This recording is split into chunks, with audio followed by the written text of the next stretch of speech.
Assalamualaikum warahmatullahi wabarakatuh. Perkenalkan, nama saya Akpa Alia Agustin, peserta magang motivator di Bima AIUEO cabang unit Maliber Cianjur. Izin menjawab dan mengirim tugas harian di luar kelas hari ke-17. Bagian A nomor 1, jelaskan apa yang dimaksud dengan bermain baca-bacaan, yaitu segala permainan yang berhubungan dengan menumbuhkan minat baca anak sehingga anak senang membaca menggunakan alat yang tersedia di Bimba seperti modul baca-bacaan, tarik garis, mewarnai, dan lain sebagainya.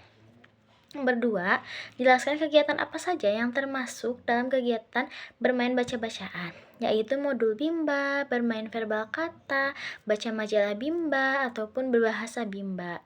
Nomor 3, apa tujuan bermain baca-bacaan, yaitu agar anak senang dan tertarik sehingga tumbuh minat baca anak secara intrinsik.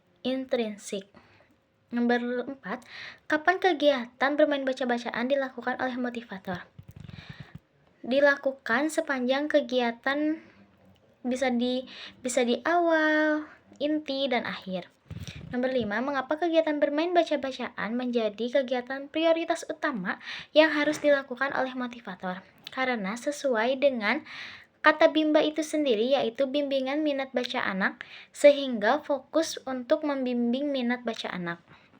Nomor 6, apa yang harus dievaluasi oleh motivator ketika anak bermain baca-bacaan? Yang harus dievaluasi oleh motivator adalah afeksinya, apakah anak senang atau tidak bermain baca-bacaan, dan kognitifnya, apakah anak sudah terampil atau belum. Nomor 7, bagaimana cara menerapkan kegiatan bermain baca-bacaan bersama anak? Yaitu motivator mengajak anak untuk berdialog dan membimbing anak untuk bermain modul baca-bacaan. Nomor 8, apa dampaknya jika motivator tidak menerapkan permainan baca-bacaan? Yaitu anak tidak akan senang membaca dan akan malas dalam belajar dan bermain baca-bacaan.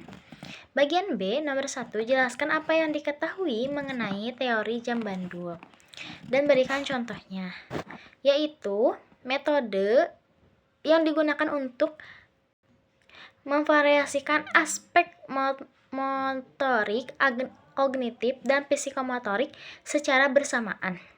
Namun, akhirnya akan kembali lagi pada tujuan awal Bimba, yaitu bermain baca-bacaan. Contohnya adalah motivator memberikan selingan permainan seperti mewarnai, selingan mengerjakan matematika. Maka setelah itu akan kembali lagi ke awal, yaitu bermain baca-bacaan. Nomor 2, apa tujuan penerapan teori jam bandul? Yaitu agar anak tidak merasa bosan dan memvariasikan belajar terlaksana dengan baik. Nomor 3, kapan motivator menerapkan teori jam bandul, yaitu sepanjang kegiatan inti. Nomor 4, bagaimana cara menerapkan teori jam bandul? Yaitu dengan mengarahkan anak bermain baca-bacaan, membimbing waktu jam selingan, dan membimbing anak berperan aktif dalam proses belajar baca-bacaan, dan motivator memberikan reward untuk anak tetap merasa semangat dan senang dalam bermain baca-bacaan. Nomor 5, bagaimana jika motivator tidak menerapkan teori jam bandul? Maka anak akan merasa cepat bosan karena permainan cenderung monoton sehingga tujuan dari Bimba tidak tercapai. Nomor 6, terakhir, apa dampaknya jika motivator tidak menerapkan teori jam bandul? Dampaknya yaitu anak akan merasa bahwa belajar adalah sebuah beban sehingga tidak ada keinginan belajar dan bermain baca-bacaan. Terima kasih dan mohon maaf bila banyak kesalahan dalam menjawab pertanyaan tersebut.